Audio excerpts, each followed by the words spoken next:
جس طریقے سے واقعہ ہے حضرت عبداللہ ابن مبارک رحمت اللہ علیہ کا، ان کے والد محترم حضرت عبداللہ ابن مبارک رحمت اللہ علیہ کے کسی باغ میں ملازم ہوا کرتے تھے، اور اس باغ میں پانی وغیرہ کا دینے کا کام کیا کرتے تھے۔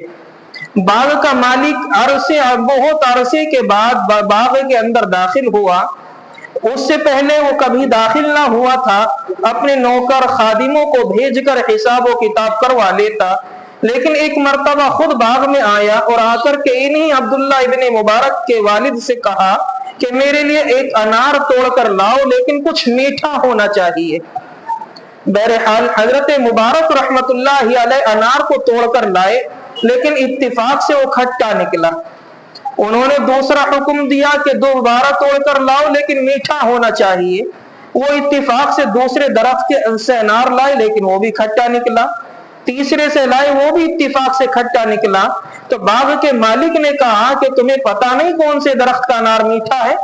تو حضرت مبارک رحمت اللہ علیہ کہتے ہیں کہ میں اس کا ملازم ضرور ہوں، لیکن مالک نہیں۔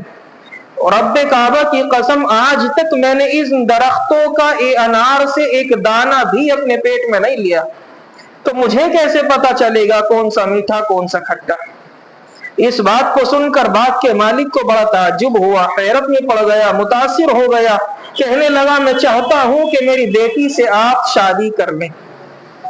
الغرض شادی ہو گئی۔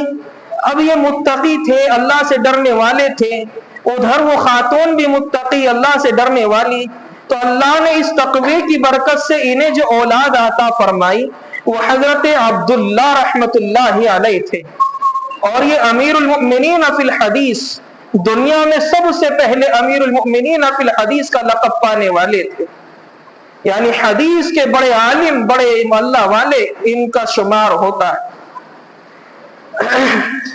تو ہمیں چاہیے کہ اپنی زندگی کے اندر ایسے تقوی کو لے کر کے آئیں۔ اسی طریقے سے ایک واقعہ ہے حضرت